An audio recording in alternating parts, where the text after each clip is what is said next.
ಏನಾಗುತ್ತಂದ್ರೆ ಮಕ್ಕಳಿಗೆ ಇದಿಲ್ಲ ಅಡ್ಮಿಷನ್ಸ್ ಹತ್ರ ಏನಿರಲ್ಲ.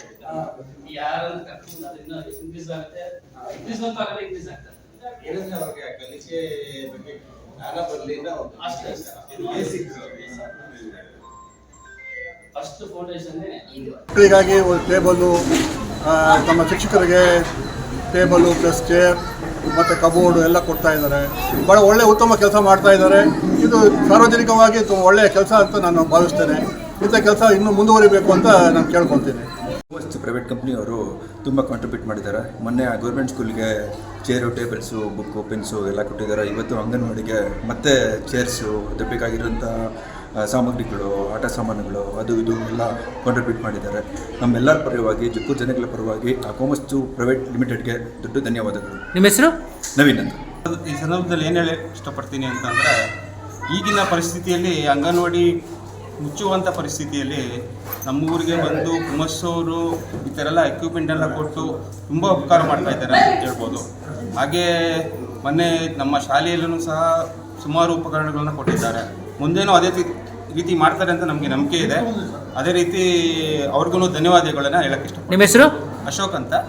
ನಮ್ಮೂರು ನಮ್ಮ ಶಾಲೆನೋ ಕಾನ್ಸೆಪ್ಟಲ್ಲಿ ಇವತ್ತು ನಿಮ್ಮ ಶಾಲೆಗಳು ಅಂಗನವಾಡಿಗಳೇನೋ ಭಾಳ ಸಹಾಯ ಮಾಡ್ತಾ ಇದ್ದೀವಿ ಸರ್. ಈ ಸಂದರ್ಭದಲ್ಲಿ ಏನಕ್ಕೆ ಇಷ್ಟಪಡ್ತೀರಾ ಸರ್? ಮೊದಲೇದಾಗಿ ನಾನು ಕೋಮಸ್ತ ಕಂಪ್ನಿಗೆ ನನ್ನ ಮನಸ್ಪೂರ್ವಕವಾಗಿ ವಂದನೆ ತಿಳಿಸ್ತೀನಿ. ಯಾಕಂದರೆ ಕಳೆದ ಬಾರಿ ಅದೇ ಡಿಸೆಂಬರ್ 23ನೇ ತಾರೀಕು ಕೂಡ ನಮಗೆ 2024ರಲ್ಲಿ ಇಲ್ಲೇ ನಮ್ಮ ಗೌರ್ಮೆಂಟ್ ಶಾಲೆ ಇದೆ, ಅದಕ್ಕೂ ಕೂಡ ಒಂದು 5 ಲಕ್ಷ ರೂಪಾಯಿ ಮೂಲಂಥದ್ದು ಉಚಿತವಾಗಿ ಎಲ್ಲ ಥರ ಚೇರ್ಬರ್ಸು, ಚೇರು, ಬೀರು, ಆಟ ಆಡೋ ಸಾಮಗ್ರಿ ಎಲ್ಲ ಪ್ರತಿಯೊಂದು ಕೊಟ್ಟಿದ್ದಾರೆ. ಅದೇ ರೀತಿ ನಾವು ಹೇಳಿದ ತಕ್ಷಣ ಅಂಗನವಾಡಿ ಇದು ಸ್ಥಿತಿ ನೋಡಬೇಕಾಯ್ತು. ನೀವು ನಮ್ಗೇನು ಬೇಜಾರಾಗುತ್ತೆ ಅಂದರೆ, ಇಡೀ ರಾಜ್ಯದಲ್ಲಿ ಅಂಗನವಾಡಿ ನೋಡಿದ್ರೆ ಅದು ಅಂಗನವಾಡಿನ ಇಲ್ಲಾಂದರೆ ಏನಾನ ಒಂದು ಸುಮ್ಮನೆ ಒಂದು ಆಟಕ್ಕೆ ಇಕ್ಕಿದ್ದಾರೇನೋ ಅನಿಸುತ್ತೆ. ದಯವಿಟ್ಟು ಅಂಗನವಾಡಿ ಇನ್ನೂ ಹೆಚ್ಚಾಗಿ ಎಲ್ಲ ಕಡೆ, ಇವತ್ತೇ ನಮ್ಮೂರಂತಲ್ಲ ಪ್ರತಿ ಗ್ರಾಮಗಳಲ್ಲೂ ಅಂಗನವಾಡಿನ ತುಂಬ ಅಭಿವೃದ್ಧಿ ಮಾಡಿಸ್ಬೇಕು ಸರ್. ಯಾಕಂದರೆ ಇವತ್ತು ನೋಡಿ ಕೋಮಸ್ತ ಕಂಪ್ನಿಯವ್ರು ಬಂದಿದ್ದಾರೆ, ನಾಳೆ ಇನ್ನೂ ಇಂಥ 100 ಕಂಪ್ನಿ ನಮ್ಮ ಬೆಂಗಳೂರಲ್ಲಿದೆ. ಪ್ರತಿ ಊರಲ್ಲಿ ಈ ಥರ ಮಾಡ್ಕೊಂಡ್ರೆ ಅಂಗನವಾಡಿ ನಮ್ಗೆ ಯಾವ ಸರ್ಕಾರದಿಂದ ನಮಗೇನೂ ಬೇಕಾಗಲ್ಲ. ನಾವೇ ನಮ್ಮೂರು ನಾವು ಅಭಿವೃದ್ಧಿ ಮಾಡ್ಕೊಬೋದು. ನಾವು ಹೆಚ್ಚು ಸರ್ಕಾರ ನಂಬ್ಕೊಂಡು ಕೂತ್ಕೊಂಡ್ರೆ ಆಗಲ್ಲ ಸರ್. ಇವತ್ತಿನ ಪರಿಸ್ಥಿತಿಗೆ ಅವರು ಫ್ರೀ ಬೇಸು ಅದು ಇದು ಪಾಪ ಅಂಗನವಾಡಿ ಅವ್ರಿಗೆಲ್ಲ ಇರೋ ಕಷ್ಟಗಳು ನಾವು ಇದು ಮಾಡೋಕ್ಕಾಗಲ್ಲ. ಹಾಗಾಗಿ ನಮ್ಮೂರು ನಮ್ಗೆ ಅಭಿವೃದ್ಧಿ ಆಗಬೇಕಂದ್ರೆ ನಾವೇ ಯಾವುದನ್ನ ಸಂಸ್ಥೆಗಳನ್ನ ಇಟ್ಕೊಂಡು ಅದರಿಂದ ನಾವು ಏನಾಗುತ್ತೋ ನಾವು ಡೆವಲಪ್ಮೆಂಟ್ ಕಡೆ ಮುಂದಕ್ಕೆ ಹೋಗ್ಬೇಕನ್ನೋದು ನನ್ನ ಒಂದು ಅಭಿಪ್ರಾಯ. ನಾನು ಮೊದಲನೇದಾಗಿ ಏನು ಹೇಳ್ತೀನಿ ಅಂದರೆ, ಇನ್ನೂ ಹೆಚ್ಚು ಸರ್ಕಾರಿ ಶಾಲೆಗಳು ನಮ್ಗೆ ಇನ್ನೂ ಉನ್ನತ ಮಟ್ಟಕ್ಕೆ ಹೋಗ್ಬೇಕು. ಯಾಕಂದರೆ ಎಷ್ಟೋ ಶಾಲೆಗಳು ಮುಗಿಸ್ತಾ ಇದ್ದಾರೆ. ನಾವೇನೋ ಇನ್ನೂ ನಿಂತಿಲ್ಲ ಅದ್ರ ಪರವಾಗಿ ಅಂದರೆ ಶಾಲೆಗಳೆಲ್ಲ ಮುಂದಕ್ಕೆ ಇನ್ನೊಂದು 10 ವರ್ಷಕ್ಕೆ ಶಾಲೆನೇ ಇರೋದು. ಯಾವುದೇ ಇದ್ರೂ ಬಂದು ಸಹಕರಿಸಿದ್ರೆ ನಮ್ಮೂರು ನಮಗೆ ಚೆನ್ನಾಗಿರಬೇಕು, ನಮ್ಮೂರು ಅಭಿವೃದ್ಧಿ ಆಗಬೇಕು.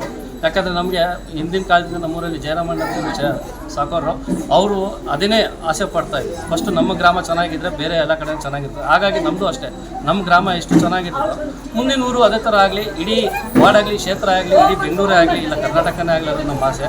ಹಾಗಾಗಿ ನಮ್ಮ ಶಾಲೆ, ನಮ್ಮ ಊರು ಫಸ್ಟು ನಮಗೆ ಚೆನ್ನಾಗಾಗಲಿ ಅನ್ನೋದು ನಮ್ಮ ಆಸೆ. ನಿಮ್ಮ ಹೆಸರು ಸರ್? ಉಮೇಶ್ ಅಂತ, ಜಕ್ಕೂರು ಸೋಷಲ್ ಸರ್ವಿಸ್. ತುಂಬ ಸಂತೋಷ ಆಗ್ತಾ ಇದೆ. ಮಸ್ತ್ ಕಂಪನಿಗೆ ಧನ್ಯವಾದಗಳನ್ನು ತಿಳಿಸೋದಕ್ಕೆ ಇಷ್ಟಪಡ್ತೀನಿ.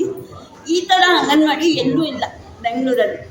ನಮ್ಮ A1 ಅಂಗನವಾಡಿ ಮಾದರಿ ಅಂಗನವಾಡಿ ಮಾಡಬೇಕು ಅಂತ, ಮತ್ತು LKG UKGನ ಇಲ್ಲಿ ಸ್ಟಾರ್ಟ್ ಮಾಡಬೇಕು ಅಂತ ನಿಮ್ಮಲ್ಲಿ ವಿನಂತಿ ಮಾಡ್ಕೊಳ್ತೀನಿ. ನಿಮ್ಮ ಹೆಸರು? ಕಸ್ತೂರಿ, ಅಂಗನವಾಡಿ ಕಾರ್ಯಕರ್ತೆ, ಜಕ್ಕೂರು. ಇಂಡಿಯನ್ ಕಂಪ್ನಿ ಅವ್ರ ಕಡೆಯಿಂದ ನಮಗೆ ಕುತ್ಕೊಳ್ಳೋಕೆ ಚೇರ್ ಸಮೇತ ಇರಲಿಲ್ಲ, ಒಂದು ಟೇಬಲ್ ಸಮೇತನೂ ಇರಲಿಲ್ಲ. ಅವ್ರ ಕಡೆಯಿಂದ ನಮಗೆ ಎಲ್ಲ ಚೇರ್ಗಳು, ಬೀರುಗಳು, ಟೇಬಲ್ಗಳೆಲ್ಲ ಕೊಟ್ಟು ಹೋಗೋದಕ್ಕೆ ತುಂಬ ಸಂತೋಷ ಆಗ್ತಾಯಿದೆ. ಹಿಂಗೆ ಎಲ್ಲ ಅಂಗನವಾಡಿ ಕೇಂದ್ರಗಳೂ ಸಹಾಯ ಮಾಡಬೇಕಾಗಿ ಎಲ್ಲರನ್ನೂ ವಿನಂತಿ ಮಾಡ್ಕೊಳ್ತಾ ಇದ್ದೇನೆ.